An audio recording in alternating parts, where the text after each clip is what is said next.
Hello दोस्तों, आप सभी का स्वागत है आपके अपने YouTube channel JMS competitive classes में। आज की क्लास में हम लोग बात करने वाले हैं मैथ ऑब्जेक्टिव क्वेश्चन की। ये सारे वीडियो उन विद्यार्थियों के लिए बहुत ज़्यादा इंपॉर्टेंट होंगे जो क्लास 10th की एग्ज़ाम इस बार देने वाले हैं या किसी प्रतियोगिता परीक्षा की तैयारी कर रहे हैं। वो सारे विद्यार्थियों के लिए ये वीडियो बहुत ज़्यादा महत्वपूर्ण होने वाले हैं। तो आप हमारे इस चैनल से बने रहिए और सीखते रहिए। और यदि आप इस चैनल को सब्सक्राइब नहीं किए हैं तो चैनल को जरूर सब्सक्राइब कीजिए और इसके और नोटिफिकेशन पर क्लिक कर दीजिए, जिसके कारण जो भी वीडियो चैनल पर अपलोड करते हैं इसकी जानकारी आप तक सबसे पहले मिलती रहे। तो चलिए दोस्तों, आपकी टाइम को ज़्यादा हम गंवाए बिना आज की क्लास की हम लोग शुरुआत करते हैं। तो आइए दोस्तों, प्रश्न संख्या बात करते हैं एक की ओर। जैसे आपको प्रश्न संख्या एक में कर रहा है, देखिए आपको स्क्रीन पर आप क्वेश्चन को देख रहे होंगे, जिसमें क्वेश्चन आपको एक में कर रहा है निम्नलिखित में से कौन सा भिन्न का दशमलव प्रसार शांत होगा। तो किसी भी भिन्न का दशमलव प्रसार शांत तभी होता है जब उस भिन्न में, यानी उस भिन्न को मान लेते हैं P/Q। तो इस भिन्न P/Q में Q का मान क्या होगा। इस भिन्न P/Q में जो है Q का मान, इस भिन्न में जो है P/Q में Q का मान क्या होता है। Q का मान 2n गुने 5n के रूप का हो। किसके रूप का हो? 2n गुने 5n के रूप का हो। तो उस भिन्न का दशमलव प्रसार क्या होगा? शांत होगा नहीं। यानी किसी भी परिमेय संख्या P/Q में Q का मान, मतलब नीचे का जो मान है 2n गुने 5n के अभाज्य गुणनखंड का रूप का हो, तो वो सभी परिमेय संख्या क्या होगा? आपको शांत होगा नहीं। तो जैसे कि आपको क्वेश्चन एक में जो ऑप्शन दिया गया है उसको हम लोग चेक करेंगे। किसी जो भिन्न जो दिया गया है, इस भिन्न में Q का मान 2n गुने 5n का रूप का आएगा, तो वो क्या होगा? दशमलव प्रसार उसका शांत होगा, अन्यथा वो क्या होगा? अशांत होगा। जैसे कि आपको प्रश्न दिया गया है, इसका ऑप्शन एक का प्रश्न संख्या एक में ऑप्शन जो दिया गया है 17/105। बी नंबर जो ऑप्शन दिया गया है 77/210, 77/210। और सी नंबर जो ऑप्शन दिया गया है ये दिया गया है 15/88। और जो इसका डी नंबर जो ऑप्शन दिया गया है वो 3/360, 3/160। तो देखिए ये ऑप्शन दिया गया है, आपको इस ऑप्शन से पता लगाना है कि किस मतलब ऑप्शन का जो है दशमलव प्रसार शांत होगा। तो आपको रूल बताएं, किसी भी जो है भिन्न का दशमलव प्रसार शांत तभी होता है जब उस भिन्न में हर का मान, हर में जो है 2n और 5n के अभाज्य गुणनखंड का रूप का होगा, तो उस परिमेय संख्या का दशमलव प्रसार क्या होगा? शांत होगा, अन्यथा वो क्या होगा? अशांत होगा। जैसे कि आपको यहाँ पे दिया गया है 17/105। तो 17/105 में हम लोग चेक करेंगे नीचे का मान। देखिए 105 में हम लोग क्या लिख सकते हैं? 3 गुना, इससे कब इसका लघुत्तम निकालिएगा तो इसमें क्या आएगा आपको? इसको जब हल कीजिएगा तो आएगा 3 और 7। देखिए इसको जब हल करते हैं तो 105 का जब इसको अभाज्य गुणनखंड का फैक्टर तोड़ते हैं तो क्या आता है? 3 गुने 5 गुने 7 कितना होता है? 105। इसमें हम लोग देखें क्या आ रहा है? 3 आ रहा है, 5 आ रहा है और 7 आ रहा है। जबकि आपको कह रहा है 2 और 5 के अलावा कोई भी दूसरी संख्या आता है तो वो क्या होगा? अशांत होगा। और 2 और 5 केवल रहे तो वो शांत होता है। तो इसलिए इसमें क्या आ रहा है? 5 तो आ रहा है, लेकिन 5 के अलावा 7 और 3 आ गया, इसलिए क्या होगा? शांत नहीं होगा। इस ऑप्शन आपका क्या होगा? गलत होगा। इसमें चेक करते हैं, इसमें क्या है? 77/210। इसमें केवल हम लोग हर को चेक करेंगे। हर में देखना है कि 2 और 5 के अभाज्य गुणनखंड का रूप का आ रहा है तो वो शांत होगा, नहीं तो अशांत होगा। तो इसको जो हम लोग तोड़ते हैं तो क्या होता है? 2 गुने 3 गुने 7 गुने 5 आ रहा है। तो इसको हम देख रहे हैं क्या? 2 5 तो आ रहा है, लेकिन उसके अलावा क्या आ रहा है? इसमें 3 और 7 आ रहा है, तो इसलिए ये क्या होगा? ये भी आपको अशांत होगा।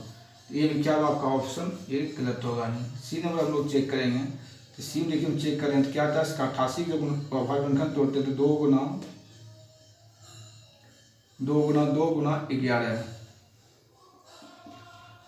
हो गया, गुना कितना हो जाएगा? नहीं, 2 गुना 11। देखिए 2 गुना 4 7 8 और 8 गुना 11 करेंगे तो 88 आ जाएगा। इसमें देख रहे हैं 2 तो आया, लेकिन 2 के अलावा इसमें क्या आ रहा है? 11 आ रहा है, इसलिए ये भी क्या होगा? आपको शांत नहीं होगा, ये अशांत हो जाएगा। एक लास्ट को हम लोग चेक करते हैं। लास्ट में क्या दिया गया? देखिए 160 है, तो 160 को तोड़िएगा तो 2 गुना 2 गुना 4 हो गया, 4 5 20 हो जाएगा। 20 गुना फिर देखिए हम लोग करेंगे, सब फैक्टर कितना रहा? देखिए 2 गुना 4, 4 5 20, 20 गुना 40, 40 गुना 80, 80 गुना होता है 160। देखिए इतना रहा नहीं। तो इसमें क्या देख रहे हैं हम लोग, 2 तो आ रहा है और उसके अलावा क्या है 5 आ रहा है। तो 2 और 5 के अभाज्य गुणनखंड के रूप में दिया जाता है तो वो क्या होगा, शांत होगा। इसलिए इसमें 160 क्या है, 160 में देख रहे हैं, इसके नीचे फैक्टर तोड़ते हैं तो क्या रहा है 2 और 5 के अलावा कोई दूसरी संख्या इसमें नहीं है। तो इसलिए क्या होगा, आपको ये संख्या आपको शांत होगा, यानी इस जो भिन्न का दशमलव प्रसार क्या होगा, शांत होगा। बाकी सब में देख रहे हैं 2 और के अलावे 2 5 के अलावा उसमें 3 आ रहा था, कहीं 11 आ रहा था, इसमें देख रहे हैं 7 आ रहा था और 3 आ रहा था। इसलिए सभी क्या हो गया, अशांत हो गया। इसका भी दशमलव प्रसार अशांत हो जाएगा और इसका भी अशांत हो जाएगा। केवल डी नंबर ऑप्शन में क्या है, आपको 2 और 5 के अलावा कोई दूसरी संख्या इसमें गुणनफल के रूप में नहीं आ रहा है। इसलिए आपका जो प्रश्न का सही आंसर क्या होगा, आपको ऑप्शन नंबर डी। तो option number D is the right answer. तो आपको प्रश्न संख्या 1 का जो है ऑप्शन नंबर डी जो है क्या, आपको इसका दशमलव प्रसार शांत होगा। तो चलिए इस प्रश्न को आप समझ गए हमें। आइए हम लोग नेक्स्ट क्वेश्चन की बात करते हैं, प्रश्न संख्या 2 की ओर। देखिए प्रश्न संख्या 2 में कह रहा है कि 2 या 2 से अधिक अभाज्य संख्याओं का मौसो क्या है। कह रहा है 2 या 2 से अधिक अभाज्य संख्याओं का मौसो क्या है। देखिए किसी भी जो है अभाज्य संख्या का मौसम हमेशा क्या होता है, नहीं 1 होता है। कोई भी मान लीजिए 2 अभाज्य संख्या ले लेते हैं, आज जैसे हम ले लेते हैं 3 और 5 का। 3 और 5 आपका क्या है, एक अभाज्य संख्या है। इस दोनों संख्या का यदि हम लोग एचसीएफ निकालते हैं, इसका एचसीएफ क्या आएगा, इतना का जो आपको एचसीएफ जो आएगा वो हमेशा 1 आएगा। इसका जो एचसीएफ क्या आएगा, हमेशा 1 ही होता है।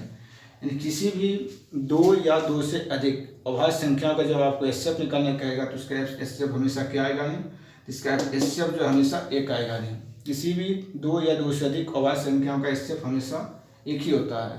तो इस प्रश्न का सही आंसर क्या जाएगा, ऑप्शन नंबर ए। तो option number A is the right answer. तो इसका सही आंसर क्या जाएगा आपका, ऑप्शन नंबर ए। इस प्रश्न का सही आंसर क्या हो गया, ऑप्शन ए।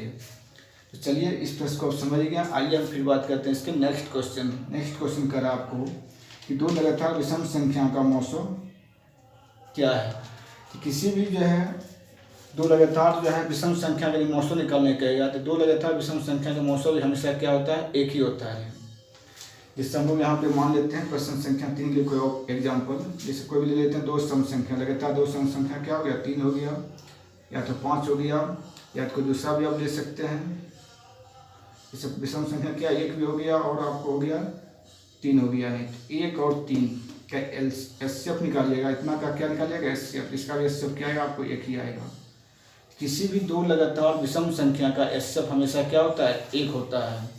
तो इस प्रश्न का सही आंसर क्या हो जाएगा आपको, ऑप्शन नंबर, देखिए ऑप्शन किसमें दिया गया 1, तो ऑप्शन नंबर आपको बी में दिया गया 1। इस प्रश्न का सही आंसर क्या हो जाएगा आपको, option number B is the right answer होगा। किसी भी 2 जो है लगातार विषम संख्या का एचसीएफ हमेशा 1 होता है, और यदि आपको सम संख्या कहता है 2 लगातार सम संख्या का एचसीएफ हमेशा 2 होता है।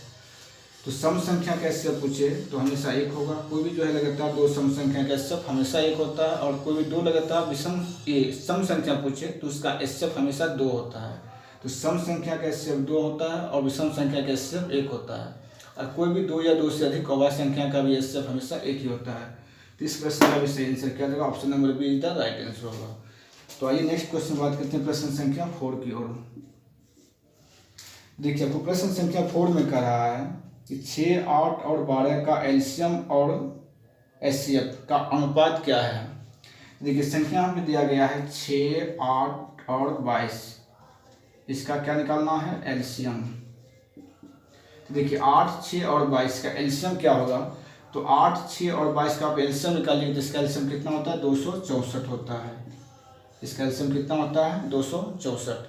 तो कह रहा है 6, 8 और 22 का एचसीएफ और जो है एलसीएम का रेशियो पूछा है। एलसीएम और एचसीएफ का इसका एलसीएम जो है आपको रेशियो क्या होगा। तो सबसे पहले हम लोग क्या किया, 6, 8 और 22 का एलसीएम निकाल दिया। 6, 8 और 22 का एलसीएम कितना आ गया, 264 आ गया। अब इसका एचसीएफ निकालेंगे तो इसका एचसीएफ कितना हो जाएगा, इसका भी एचसीएफ जो होगा नहीं, इसका एचसीएफ कितना हो जाएगा, 2 हो जाएगा। यानी 6, 8 और 22 का एलसीएम निकालते हैं 264 आता है, और 6, 8 और 22 का जब एचसीएफ निकालेंगे तो क्या आएगा, 2 आएगा। कहता है दोनों का रेशियो क्या होता है, यानी एलसीएम और एचसीएफ का रेशियो, इसलिए क्या करेंगे, बट्टे करेंगे। और एचसीएफ क्या होता है, और किसी भी संख्या का जो है रेशियो हमेशा क्या होता है, न्यूनतम संख्या होता है। किसी भी जो है 2 संख्याओं का रेशियो हमेशा क्या होता है, न्यूनतम संख्या होता है, इसलिए इसको काट देंगे। देखिए 2 काटते हैं, 2 का 2, और ये कितना हो जाएगा आपको, 132। इसका आंसर क्या हो गया नहीं 132:1। इस प्रश्न का सही आंसर क्या हो जाएगा आपको 132:1। तो देखिए ऑप्शन किसमें 132 दिया गया है, तो आपको ऑप्शन नंबर 1 में जो दिया गया है 132:1। इस प्रश्न का सही आंसर क्या हो गया ऑप्शन नंबर ए। तो option number A is the right answer होगा। तो आइए नेक्स्ट क्वेश्चन बात करते हैं प्रश्न संख्या 5 की ओर। देखिए प्रश्न संख्या 5 में कह रहा है कि यदि x तथा 45 का एलसीएम 90 है, 90 और एचसीएफ 5 हो तो x का मान क्या होगा। देखिए कर आपको कि एक संख्या x है, कहता है x तथा 45 का एलसीएम दिया गया यानी लॉसो दिया गया 90 और उसका मौसो दिया गया है 5, तो कहता है x का मान क्या होगा। देखिए यहाँ पे दिया गया क्वेश्चन है x और 45 यानी x और 45 का एलसीएम का मान कितना आता है। इसका एलसीएम का जो मान आता है वो 90 आ रहा है और इसी का एचसीएफ निकालता है, तो कहते हैं एचसीएफ का मान कितना आता है 5 आता है। तो ये आपको सोचना है कि x का मान पर हम लोग क्या रखें जो कि x और 45 का एलसीएम 90 हो और उसका एचसीएफ 5 हो। देखिए ये सारे क्वेश्चन का जो है आप लोग आंसर ज्ञात करेंगे, हम लोग क्या करेंगे ऑप्शन के सहारा लेंगे। ऑप्शन से भी बनाते हैं तो आप इस प्रश्न का आंसर को आप जल्दी निकाल सकते थे। देखिए आपको ऑप्शन में क्या दिया गया है, ए नंबर ऑप्शन में आपको क्वेश्चन दिया है, ए नंबर मान क्या दिया गया है 2 दिया है, बी में जो है आपको मान 3 दिया है और सी में जो दिया गया मान है वो कितना है 10 और डी नंबर ऑप्शन में दिया गया है मान 5। तो ये चारों ऑप्शन से हम सोचेंगे कि एक्स के जगह पर हम लोग क्या रखें जो कि आपको x का मान और 45 दोनों का एलसीएम 90 हो और एचसीएफ 5 हो। तो देखिए हम चेक करते हैं, पहले 2 x की जगह पर यदि हम 2 रखते हैं, x की जगह पर कितना रखते हैं 2, तो 2 और 45 का एलसीएम तो आपको 90 आ जाएगा, लेकिन 2 और 45 का एचसीएफ क्या 5 आएगा, नहीं आएगा। 2 और 5 का एचसीएफ जो है 2 और 45 का एचसीएफ हमेशा 1 होगा, वो 5 नहीं आएगा, तो इसलिए क्या होगा ये ऑप्शन आपको x का मान नहीं हो सकता है। ऑप्शन नंबर हम चेक करते हैं बी। देखिए बी में दिया गया आपको 3 और 45 का एलसीएम निकालते हैं कितना आता है 45 ही आता है और 3 और 45 का जब एचसीएफ निकालेगा तो क्या आएगा 3 और 45 का एचसीएफ 3 होता है, जबकि यहाँ दिया गया 5, इसलिए क्या होगा ये ऑप्शन भी आपको x का मान नहीं हो सकता है।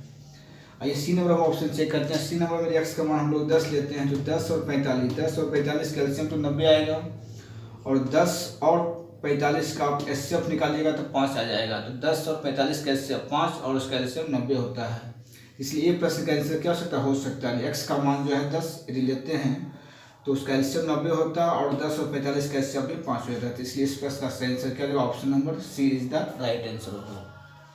और यदि ऑप्शन नंबर डी को चेक करते हैं तो x का मान पर 5 लेंगे, 5 और 45 का एलसीएम 45 होता है और 5 और 45 का एचसीएफ तो 5 होता है, लेकिन एलसीएम हमेशा क्या होता है 45 होता है, इसलिए ये भी नहीं हो सकता है, इसलिए सही आपका क्या होगा option number see the right answer होगा।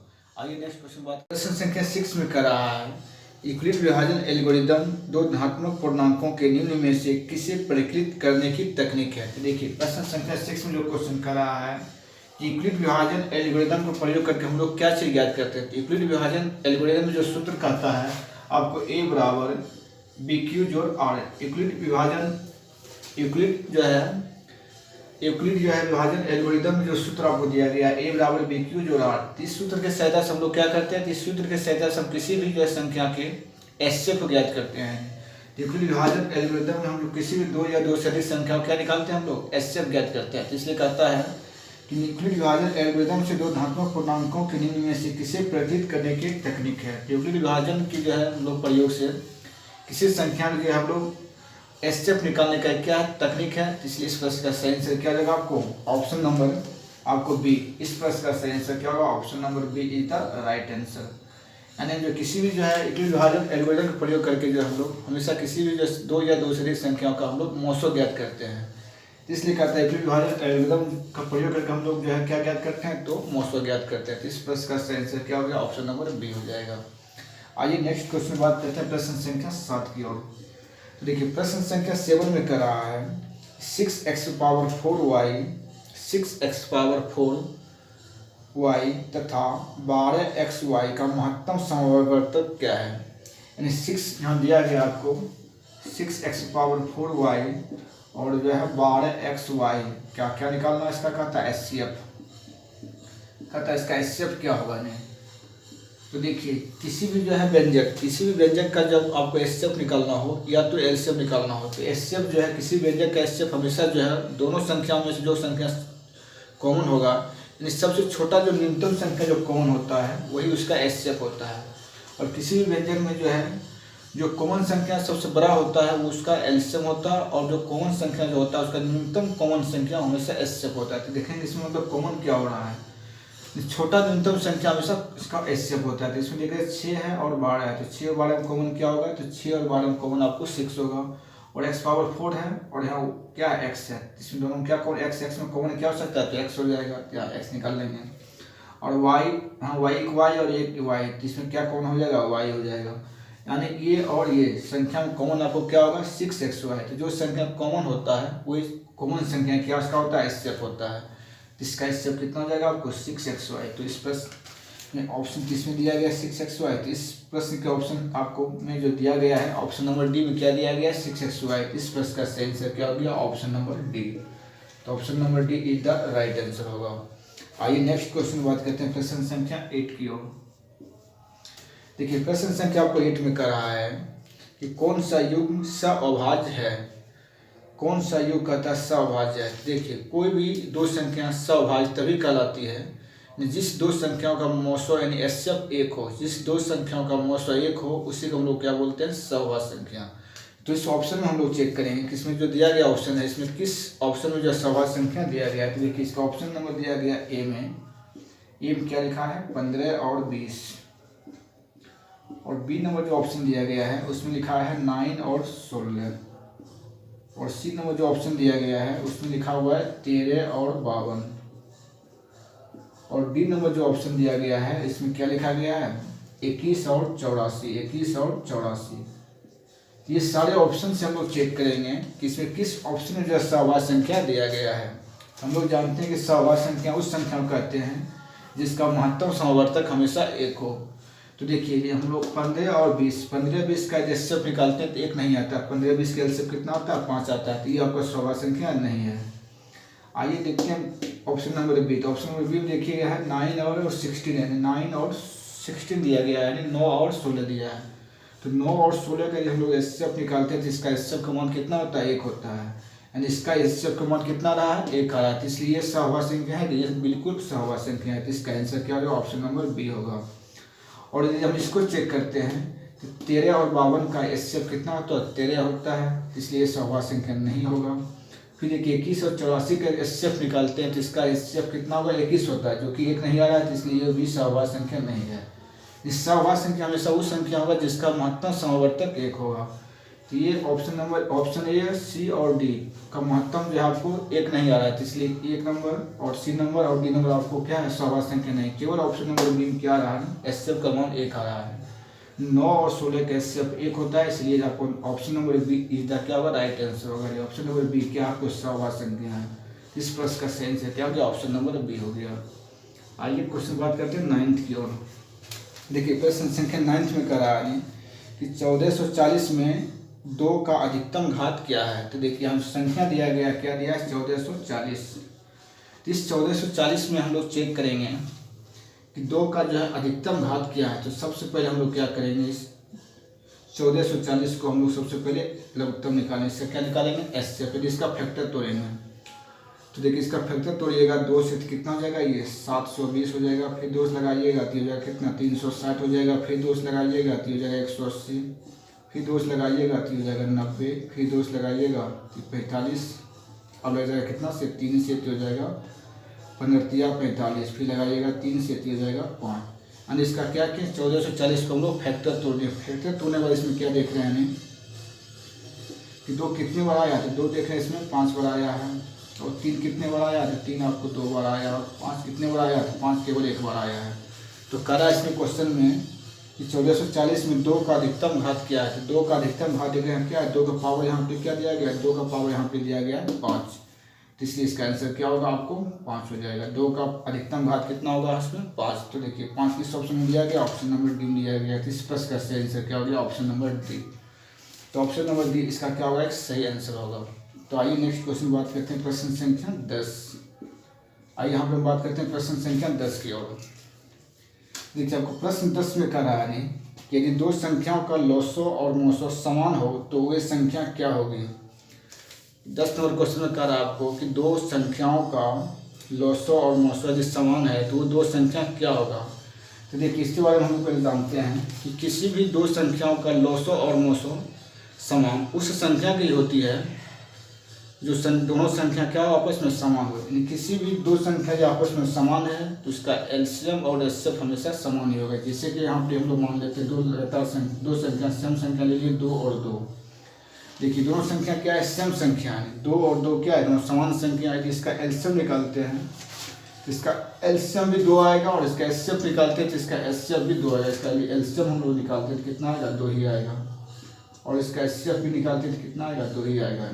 नहीं किसी भी दो समान संख्याओं का एचसीएफ और एलसीएम हमेशा सेम ही होता है। नहीं तो इसलिए इस प्रश्न का सही आंसर क्या हो जाएगा आपको, कह रहा आपको कि दो संख्याओं का लॉसो और मोसो समान हो तो वो संख्या क्या होगी, तो वो दोनों संख्या नहीं समान संख्या होगी। किसी भी दो समान संख्याओं का ही एलसीएम और एचसीएफ क्या होता है, समान होता है। इस प्रश्न का सही आंसर क्या होगी आपको, समान संख्या। कह कौन सा संख्या होगी, ये होगी दोनों होगा जी समान संख्या। इस प्रश्न का सही आंसर क्या होगा, option number D. Option number D में क्या दिया गया आपको, समान संख्या। इस प्रश्न का सही आंसर क्या होगा, समान संख्या। किसी मतलब जो है समान संख्या का ये एलसीएम और एचसीएफ क्या होता है, नहीं सेम होता है। नहीं अगर किसी संख्या का एलसीएम और एचसीएफ क्या होता है, अलग अलग होता है। तो चलिए दोस्तों इतना प्रश्न को आप समझ गए। ठीक है दोस्तों, आज क्लास को हम लोग यहीं तक रखते हैं, फिर हम लोग मिलते हैं आपके